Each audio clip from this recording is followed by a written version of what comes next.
जिसका मुझे था इंतजार, जिसके लिए दिल था बेकरार, वो घड़ी आ गई आ गई। आप सभी का बहुत बहुत स्वागत है इम्पोर्टेंट वीडियो सीरीज के इस वीडियो में।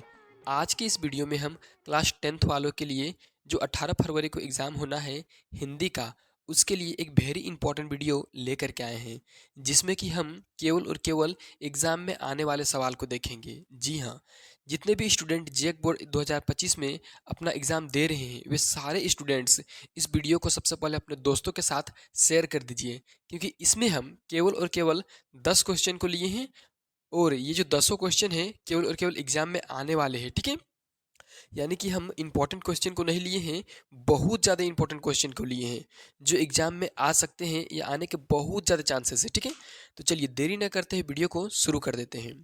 चलिए पहला क्वेश्चन देखते हैं, यहाँ पे क्या कह रहा है।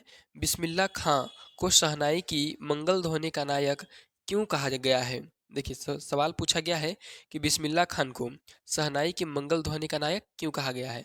देखिए ये जो क्वेश्चन है जेक बोर्ड 2018, 2020 और 2022 में पूछा जा चुका है। तो समझ लीजिए जब 3 साल रिपीट हुआ है और 23 में भी नहीं आया, 24 में भी नहीं आया, तो 25 में आने का कितना ज़्यादा चांसेस है। देखिए 18 में पूछा गया था, 19 में नहीं पूछा, फिर 20 में पूछा, फिर 21 में नहीं पूछा, फिर 22 में पूछा। ठीक है, फिर 23 और 24 में नहीं पूछा, मतलब 25 में एकदम पूछेगा ही पूछेगा। ठीक है, चलिए फिलहाल हम इसका आंसर देखते हैं। आंसर क्या है। उस्ताद बिस्मिल्लाह खां को शहनाई के मंगल ध्वनि का नायक इसलिए कहा गया है क्योंकि उन्होंने शहनाई वादन को एक नई ऊंचाई पर पहुंचाया।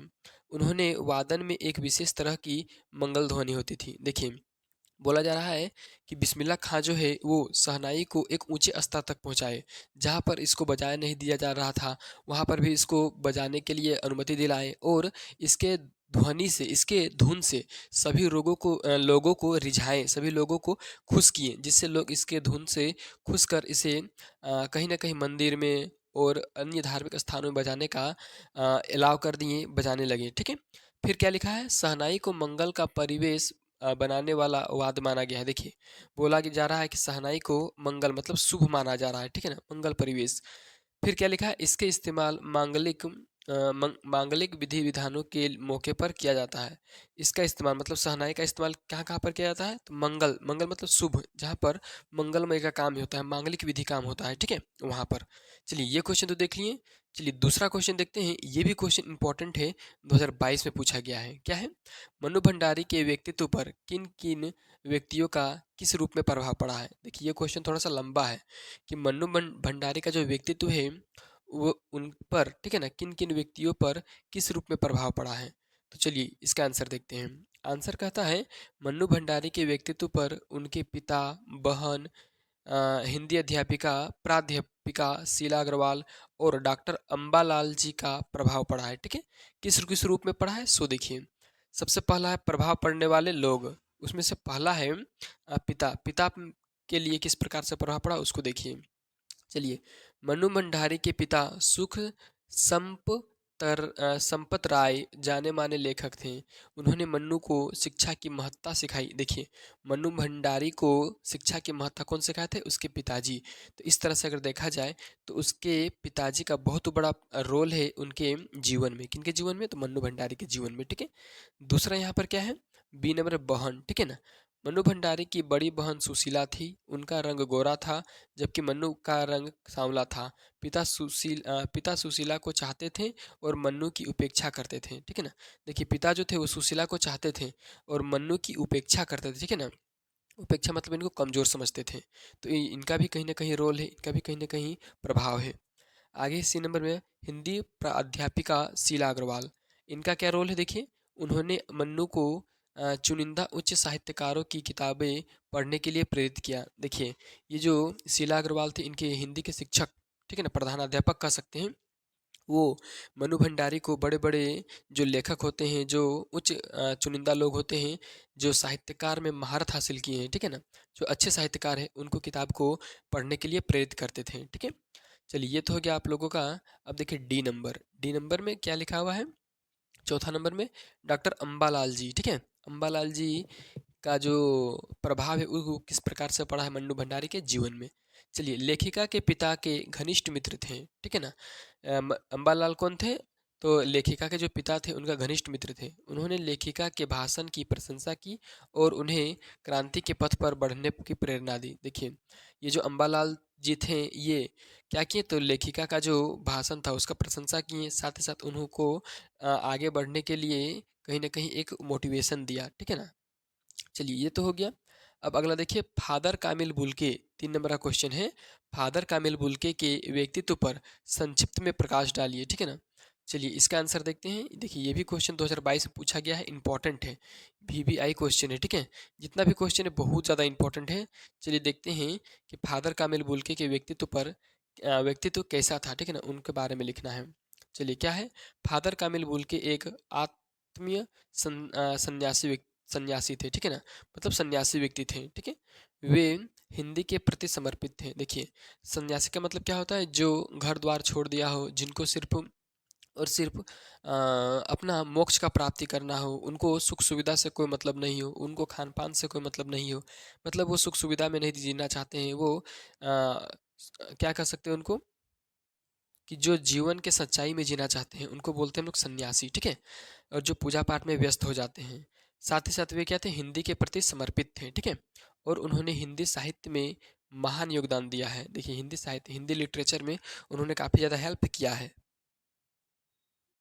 चलिए, फिर आगे क्या लिखे हैं, वे एक सच्चे इंसान थे और उनका मन अपने प्रियजनों के प्रति असीम सोह से भरा था। देखिए, वो एक सच्चे इंसान थे और उनका जो मन होता था वो अपने प्रियजनों के प्रति असीम सोह से भरा हुआ था। ठीक है, फिर क्या है, उनका रंग गोरा था, आंखें नीली थी, बाह हमेशा गले लगाने को आतुर रहती थी। देखिए, मतलब बाह जो होता है, उनका जो बाह मतलब उनका जो मन था, हमेशा करता था कि दूसरे लोगों को गले लगाए। ठीक है, चलिए, ये तो क्वेश्चन हो गया 3 नंबर तक। अब अगला देखिए, क्वेश्चन नंबर चौथा, जो कि और भी ज़्यादा इंपॉर्टेंट है। ठीक है, 2017 में और 2022 में पूछा गया है, जेक बोर्ड का एग्जामिनेशन में। ठीक है, चलिए फिलहाल क्वेश्चन देखते हैं क्या है। जॉर्ज पंचम की लाट की नाक को पुनः लगाने के लिए मूर्तिकार ने क्या क्या प्रयत्न किए। देखिए, जॉर्ज पंचम की लाट एक मूर्ति है। ठीक है, उनका नाक कट गया था या टूट गया था। ठीक है ना, तो उसको लगाने के लिए मूर्तिकार, मतलब जो मूर्ति बनाने वाले होते हैं, उन्होंने कौन कौन सा प्रयास किया, क्या क्या किया। ठीक है, चलिए आंसर क्या कहता है। सबसे पहले मूर्तिकार ने उस पत्थर की खोज की जिससे मूर्ति बनी थी। देखिए, अब तो उसका नाक वहाँ पे नहीं था, तो जिस चीज़ का मूर्ति था उसी प्रकार का पत्थर का नाक लगाना था, तो सबसे पहले उसका खोज किया गया, उस पत्थर का। इसलिए सॉरी इसके लिए उसने सरकारी फाइलें खंगाली और भारत के पहाड़ों और पत्थर की खानों का दौरा किया। देखिए, इसके लिए क्या किया, सरकारी फाइलें मतलब जो मूर्ति बनाया गया था उससे संबंधित जो किताब लिखा गया था उसको खंगाला गया, उसमें खोज किया गया। साथ ही साथ भारत का जितने भी पहाड़ है, पर्वत है, पत्थर का इलाका है, पत्थर का खान है, खदान है, माइंस एरिया है, वहाँ का दौरा किया गया और उस पत्थर को खोजा गया। ठीक है, चलिए फिर क्या लिखा हुआ देखिए यहाँ पे। इसके बाद उसने देश में लगे महापुरुषों की मूर्तियों का निरीक्षण किया। उसके बाद क्या किया, तो देश में जितने भी महापुरुष के मूर्ति लगे थे उसका निरीक्षण किया, कहीं ये पत्थर किसी मूर्ति में होगा अगर, तो उसका पीछे से या किसी भाग से काट करके उनका नाक को बनाया जाएगा। फिर चलिए आगे क्या लिखा हुआ देखिए। उसने देश में लगे हर छोटे बड़े नेताओं की मूर्ति की नाक से पंचम की लाट की नाक का मिलान किया।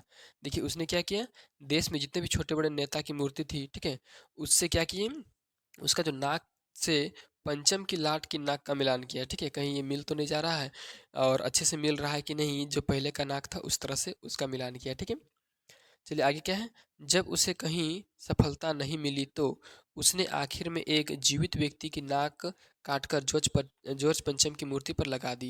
देखिए, लास्ट में जब उनको मूर्ति के लिए नाक नहीं मिला, वैसा पत्थर नहीं मिला, तो क्या किया मूर्तिकार ने, एक जिंदा आदमी का नाक को काटा और उसी नाक को उस मूर्ति पर लगा दिया गया। चलिए फिलहाल अगला क्वेश्चन क्या है, 5वां नंबर। ठीक है, जीतेन नार्गे की गाइड की भूमिका के बारे में विचार करते हुए लिखिए कि एक कुशल गाइड में क्या गुण होते हैं। देखिए, जीतेन नार्गे का एक गाइड था। ठीक है, उसका भूमिका के बारे में विचार करना है और उसके बारे में लिखना है कि एक कुशल गाइड, एक जो अच्छा गाइड होता है उसमें क्या क्या विशेषता होता है, उसका क्या क्या गुण है। ठीक है, ये भी क्वेश्चन 2014 में और 2020 में पूछा है और 2025 में पूछेगा, ये दीपक सर का गारंटी है। ठीक है, चलिए फिलहाल हम आंसर देखते हैं क्या कह रहा है। क्या कहता है देखिए आंसर। नार्गे एक कुशल गाइड था, साथ ही साथ वह अपने पेशे के प्रति पूरी तरीके से समर्पित था। देखिए, नार्गे जो था वो एक कुशल गाइड मतलब अच्छा गाइड था, ठीक है ना। साथ ही साथ अपने पेशे मतलब अपना आदत के प्रति पूरा तरीका से समर्पित था। मतलब उनका जो कार्य था वो धन कमाने का, या तो फिर उनका जो पूर्वज करते थे पेशा था उनका, कहीं ना कहीं उसको बोल सकते पैशन, ठीक है ना। उनके उन पर ये काफ़ी ज़्यादा समर्पित थे, ठीक है, पूरी तरीके से समर्पित थे। आगे क्या लिखा है, उसे सिक्किम के हर क्षेत्र के बारे में जानकारी थी। देखिए, सिक्किम का जो संपूर्ण क्षेत्र है, प्रत्येक क्षेत्र उनके बारे में जानते थे नार्गे, ठीक है। एक आदमी को कुशल गाइड होने के लिए गाइड मतलब यहाँ वो किताब वाला गाइड नहीं, गाइड मतलब यहाँ पर गाइड करने वाले लोग, ठीक है।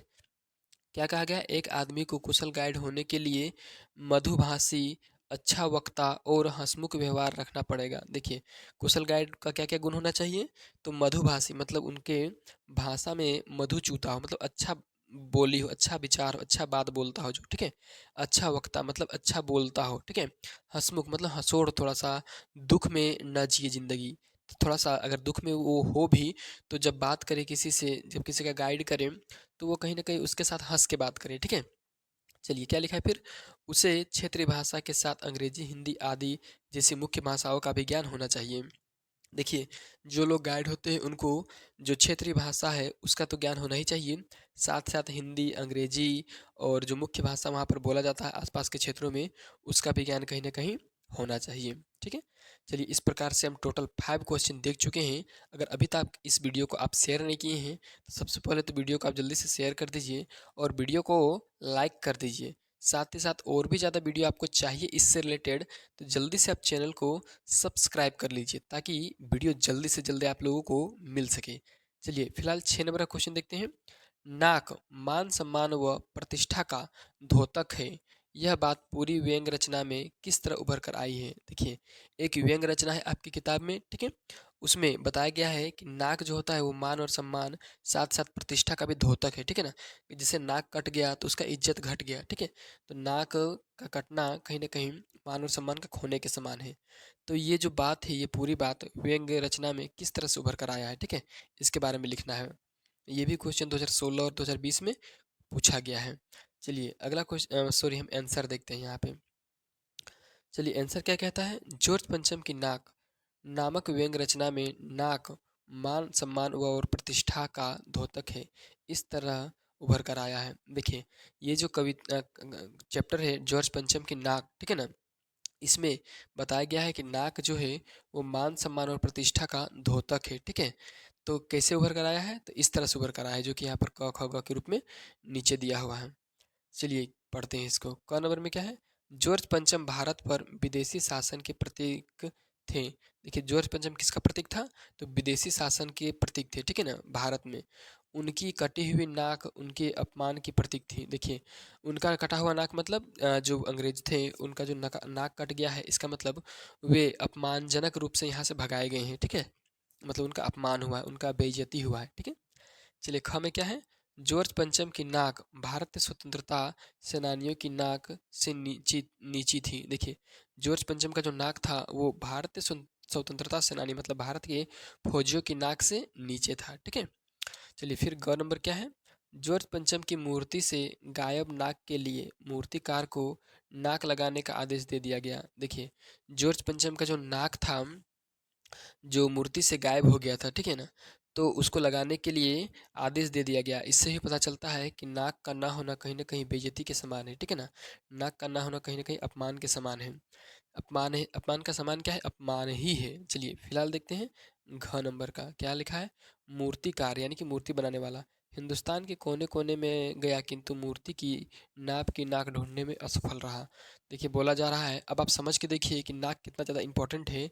जो मूर्तिकार था वो हमारे देश भारत का, हिंदुस्तान का पूरा कोना कोना घूमा, ठीक है, लेकिन नाक जो है वो नहीं मिला, ठीक है। तो देखिए, इस प्रकार से नाक का ना होना अपमानजनक बात है, ठीक है, इसी से पता चलता है हम लोगों को। चलिए फिलहाल हम देखते हैं 7वां क्वेश्चन क्या पूछा है। छाया मत छूना कविता में व्यक्त दुख के कारण को स्पष्ट कीजिए। ये भी क्वेश्चन 2010 और 20 में पूछा गया है, अब 2025 में पूछा जाएगा, ठीक है।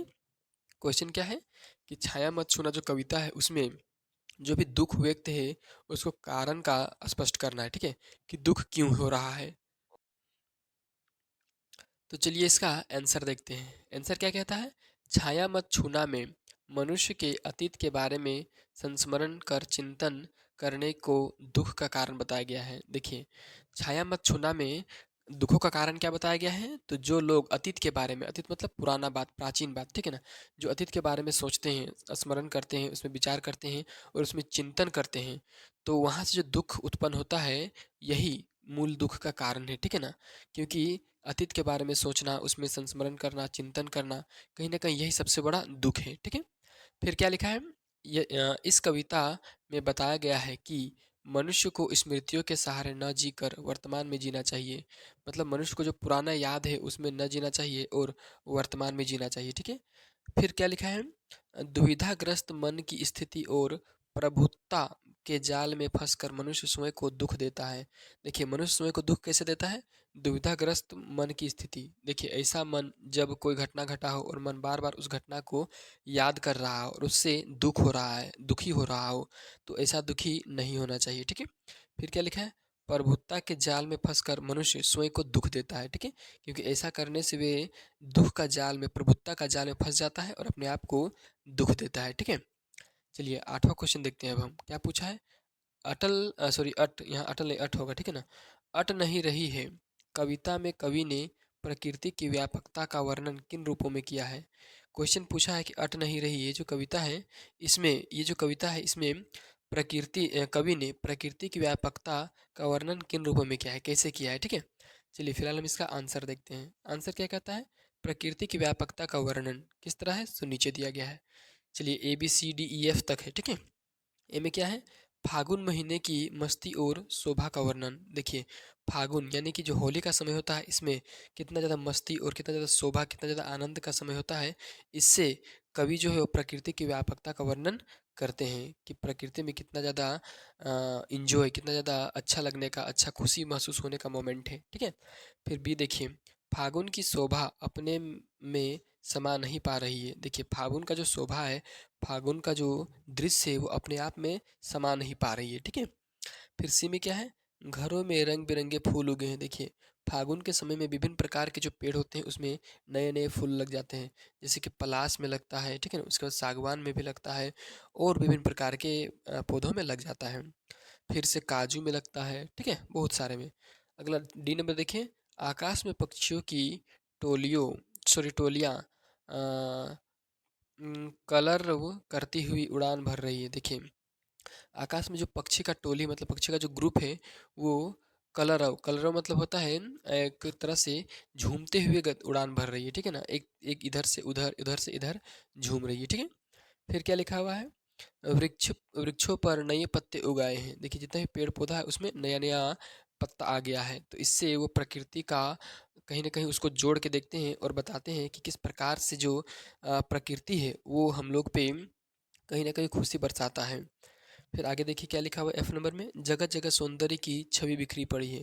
देखिए, बहुत सारे जगहों में, बगीचा में, बाजारों में नए नए फल आ रहे हैं, बाजारों में नए नए प्रकार के फूल बिक रहे हैं, बगीचा में नया नया फूल खिला हुआ है और बहुत सारा ऐसा चीज़ है जो कहीं ना कहीं प्रकृति हम लोग को दी है खुशी महसूस करने के लिए, आनंदित रहने के लिए, ठीक है। चलिए इस प्रकार से ये तो क्वेश्चन कंप्लीट हो गया। अगला क्वेश्चन क्या है? 9 नंबर, श्री कृष्ण के प्रति अपने अनन्य प्रेम को गोपियों ने किस प्रकार व्यक्त किया है? देखिए, ये क्वेश्चन जो है वो 2020 में पूछा गया है और यहाँ पर नहीं लिखा गया है, सॉरी। तो और 2025 में भी पूछने का बहुत ज़्यादा चांसेस है क्योंकि ये क्वेश्चन इंपॉर्टेंट है गोपियों वाला चैप्टर से, ठीक है। क्वेश्चन क्या है? तो क्वेश्चन पूछा है कि कृष्ण के प्रति अपने अनन्य प्रेम मतलब अत्यधिक प्रेम को गोपियों ने किस प्रकार दर्शाया है, किस प्रकार अभिव्यक्त किया है, ठीक है। चलिए इसका आंसर यहाँ से है। आंसर है, गोपियों ने कृष्ण के प्रति अपने अनन्य प्रेम को निम्नलिखित तरीकों से अभिव्यक्त किया है, ठीक है। किस तरह से किया है सो नीचे दिया है, ठीक है। चलिए देखते हैं। एक नंबर क्या है? चींटियों और गुड़ के उदाहरण से। देखिए, चींटी और गुड़ का उदाहरण कैसे लिया गया है?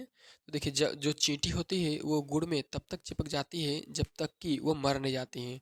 तो गुड़ और चींटी एक दूसरे से कितना ज़्यादा प्रेम करते हैं आप इसी से समझ सकते हैं कि चींटी जो होती है जब तक मरती नहीं तब तक गुड़ का साथ नहीं छोड़ती, वो गुड़ में ही लटक के और गुड़ में ही चिपक के मर जाती है, ठीक है। इतना ज़्यादा प्रेम है, इतना ज़्यादा लव है, इतना ज़्यादा प्यार है उसको उससे, ठीक है। चलिए बी में क्या है? हारिल पक्षी के उदाहरण से। हारिल पक्षी का भी प्रेम कुछ इसी प्रकार से है, ठीक है। मन वचन और कर्म से, ठीक है। मन वचन और कर्म से भी बताया गया है कि जो गोपियां हैं श्री कृष्ण से कितना ज़्यादा प्रेम करते हैं। फिर डी में है जागते सोते दिन रात और सपने में भी कृष्ण का नाम रटना, ठीक है। इससे भी बताया गया है कि जागते सोते दिन और रात हर समय जो गोपियां होती थी कृष्ण का नाम रटते रहती थी, ठीक है। चलिए ई में क्या है, कृष्ण से दूर ले जाने वाले योग संदेश को सुनकर। देखिए कृष्ण मान के चलिए कोई बोलता था कि कृष्ण को हम लोग अब दूर ले जाएंगे, तो इसको सुन करके गोपियाँ काफ़ी ज़्यादा दुख होती थी, और दुख इतना ज़्यादा होता था कि वो रोने लगती थी, ठीक है ना। वो उनका आंसू बहने लगता था, आंसू नहीं रुकता था, ठीक है। इस प्रकार से 9 नंबर क्वेश्चन तक हुआ। अगला चलिए 10 नंबर क्वेश्चन में क्या है, तो पूछा है वह लंगड़ा क्या जाएगा फौज में, पागल है पागल। कैप्टन के प्रति पान वाले की इस टिप्पणी पर अपनी प्रतिक्रिया दीजिए। सबसे पहला बात इस क्वेश्चन में पूछा गया है, पागल है पागल, ये बात जो बोला गया था किसके प्रति, तो यहाँ पर देखिए क्या दिया हुआ है, वहाँ के लोगों के द्वारा पान वाले को बोला गया था, ठीक है ना।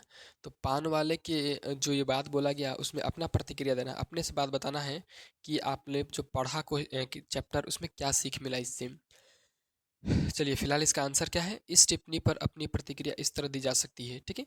ए नंबर में क्या है, हम सभी लोगों का सम्मान करना चाहिए, हमें सभी लोगों का सम्मान करना चाहिए और भेदभाव से बचना चाहिए। देखिए हमें सभी लोग का सम्मान करना चाहिए, समान भेदभाव सॉरी मतलब कि सम्मान करना चाहिए और भेदभाव नहीं करना चाहिए, सबको समान समझना चाहिए, ठीक है।